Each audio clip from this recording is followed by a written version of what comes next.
Hello दोस्तों, नमस्कार। Shweta blog में आप सभी का स्वागत है। कैसे हैं आप लोग? आशा करते हैं कि आप सब अच्छे होंगे। तो चलिए, आज मैं शेयर कर रही हूँ संडे ब्लॉग। रविवार का दिन है और रविवार को ना बहुत सारा काम हो जाता है और थोड़ा मन भी रहता है आलस वाला कि धीरे धीरे आराम से सारा काम करें। तो ये सुबह का समय है और रात को ना हल्की फुल्की यहाँ पे बारिश हुई थी और सुबह को सवेरे धूप खिल गया था बहुत अच्छा। और हमको बहुत सारा कपड़ा भी धोना था, मतलब पूरे हफ्ते का जो तैयारी होती है वो संडे को करके रखना होता है।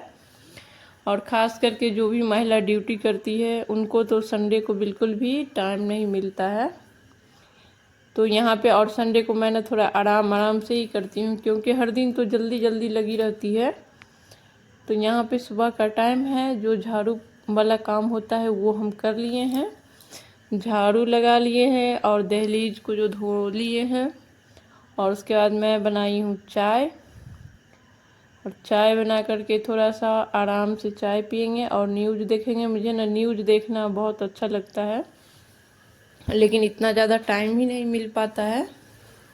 और आजकल ना बहुत अजीबो गरीबो खबर सब आती रहती है, तो हमने सोचा कि जब तक हम चाय पीते हैं तब तक न्यूज़ देख लेते हैं साथ में। और उसके बाद जो मेरा दोनों बेटा नहा करके आ गया था और उसको भूख लगी थी, और खाना आज मैं थोड़ा आराम से बनाऊंगी। तो मैं दोनों को पोहा बना दी हूँ। पोहा ना तुरंत जल्दी से बन भी जाता है और हल्की फुल्की नाश्ता भी ठीक ठाक लगता है खाने में, और ये इन लोगों को बहुत अच्छा पसंद भी है। तो यही लोग बोला कि मम्मी जल्दी से नाश्ता बना दो, पोहा ही बना दो, जल्दी हो जाएगा। तो ये दोनों नहा करके आ गया था। और मेरे घर में सभी लोगों का आदत क्या है कि वो जैसे ही नहा लेंगे, अगर 7 बजे नहा लेंगे तो उनको भूख लग जाती है। अगर 10-11 बजे तक नहीं नहाएंगे तो भूख नहीं लगेगा। तो ये दोनों नहा लिया था और इसी वजह से दोनों को भूख लग गया था।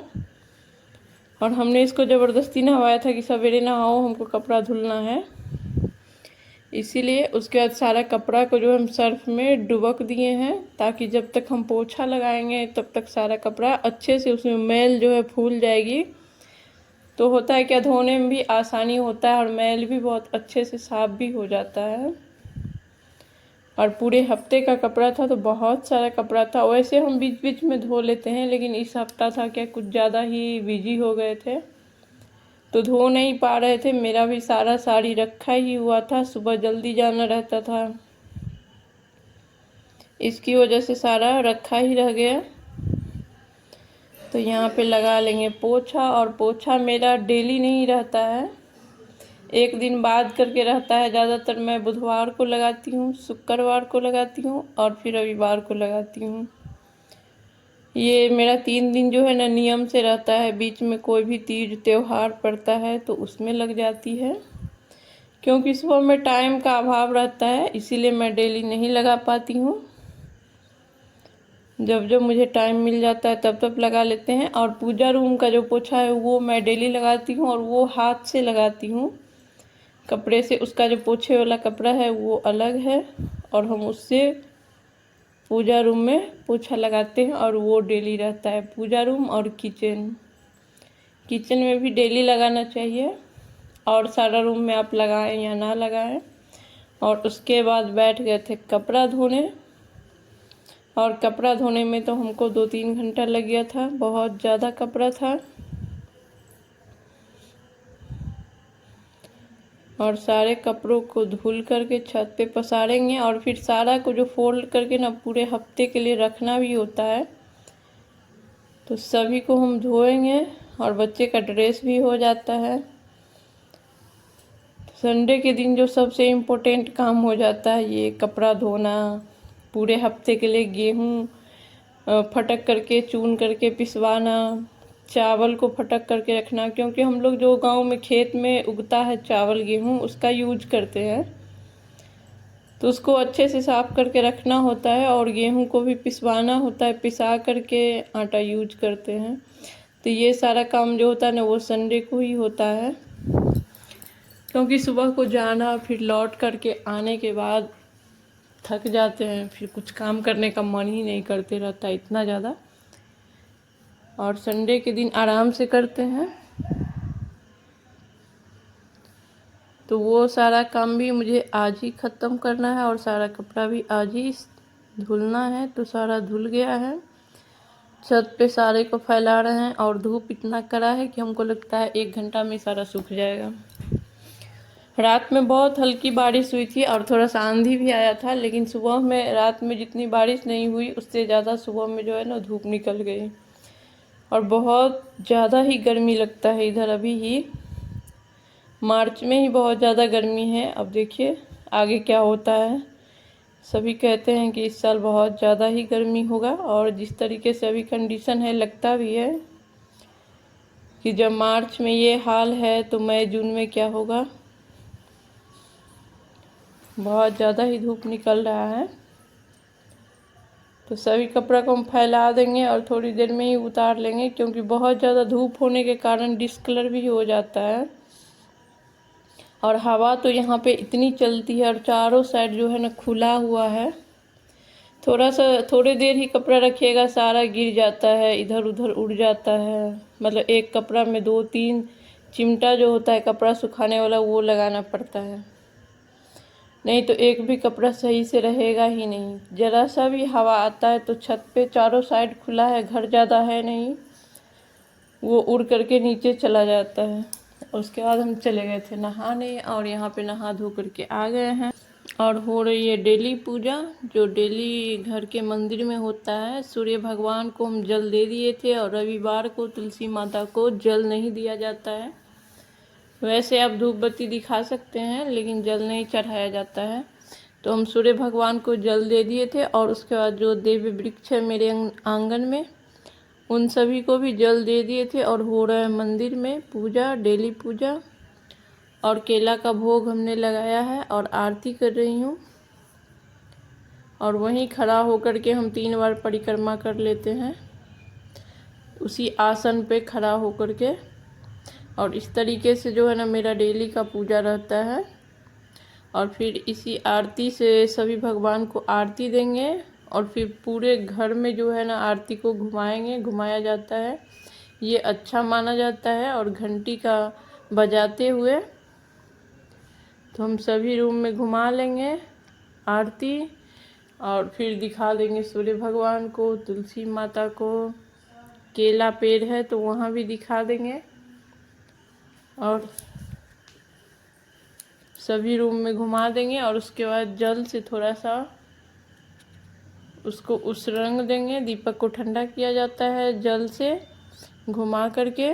और ये यहाँ पे हमने दहलीज पूजन किया था, जो मेरा डेली छोटा सा सूक्ष्म रूपी रहता है दहलीज पूजन, तो उतना हम कर लेते हैं। और फिर आरती रखेंगे, जल घुमा करके दीपक को ठंडा करेंगे और फिर खुद आरती ले लेंगे। उसके बाद चलेंगे किचन में,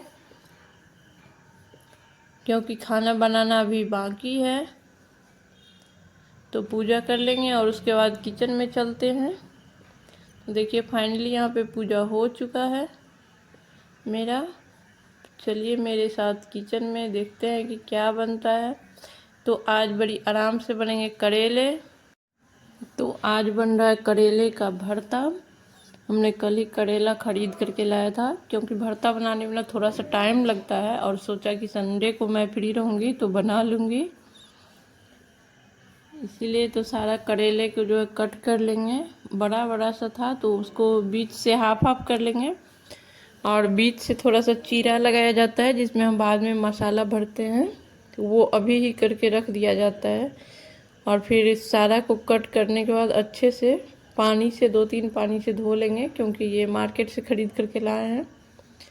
तो मार्केट से ख़रीदा हुआ कोई भी चीज़ को हमें थोड़ा सा विशेष धोना चाहिए, साफ़ सफाई का थोड़ा सा ज़्यादा ही ध्यान रखना चाहिए।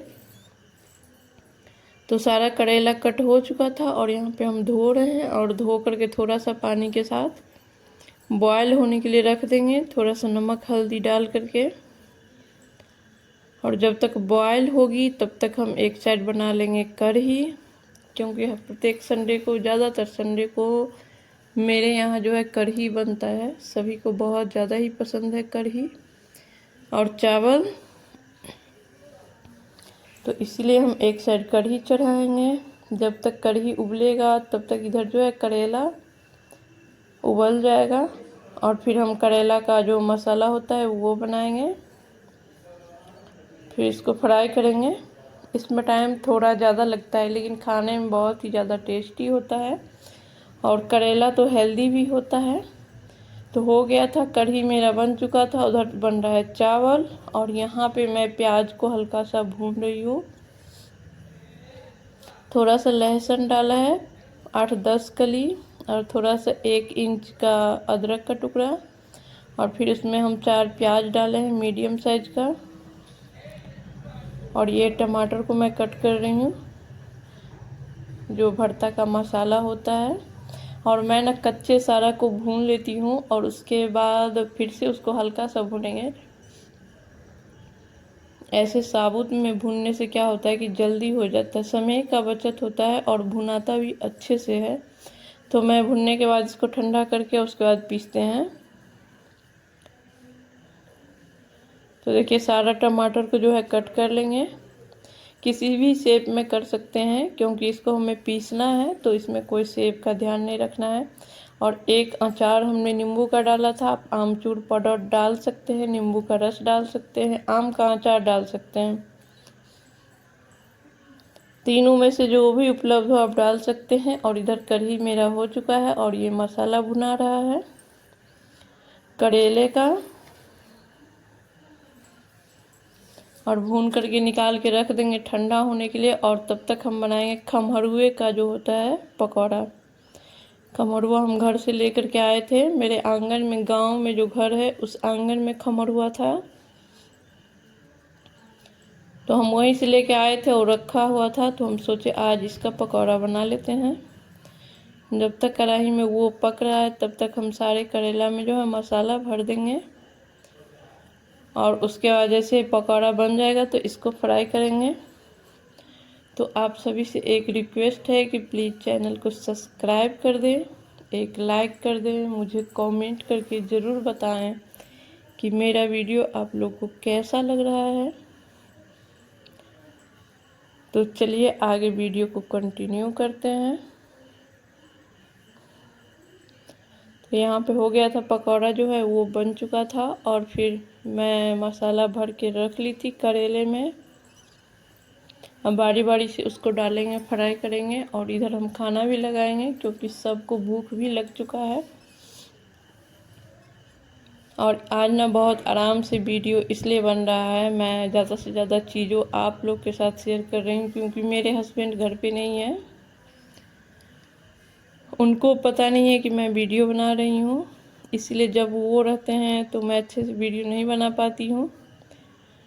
जब वो नहीं रहते हैं तभी मैं वीडियो बनाती हूँ, तो इसीलिए मैं अच्छे से बना रही हूँ। और ब्लॉग में जब वो घर पे रहते हैं तो ब्लॉग बन नहीं पाता है। आज किसी कारण से वो बाहर गए हैं, प्राइवेट स्कूल का जो यूनियन होता है उसका मीटिंग है, और उसी मीटिंग में वो गए हैं, तो आज पूरे दिन नहीं रहेंगे, शाम को आएंगे। तो हम अच्छे से आप लोग के साथ शेयर कर रहे हैं वीडियो, तो प्लीज़ कमेंट करके ज़रूर बताइएगा कि कैसा लगा। तो बन गया है मेरा खाना, कढ़ी चावल, करेले का भरुआ और खमरुआ का पकौड़ा। तो आप लोग भी आ जाइए, खा लीजिए और खा करके बताइए मुझे कैसा बना। तो सभी बच्चों के लिए और मैं खुद के लिए भी एक साथ ही लगा लूँगी क्योंकि सभी नहा धो करके खाना खाने के लिए रेडी है। यहाँ पे सभी खाना खा रहे हैं। तो आप सभी से रिक्वेस्ट है कि कमेंट करके प्लीज़ ज़रूर बताएं, और मेरे चैनल को प्लीज़ ज़रूर सब्सक्राइब कर दें। तो आज का वीडियो यहीं पे समाप्त करते हैं, फिर मिलेंगे किसी नए वीडियो के साथ। तब तक के लिए नमस्कार, और वीडियो देखने के लिए बहुत बहुत बहुत धन्यवाद।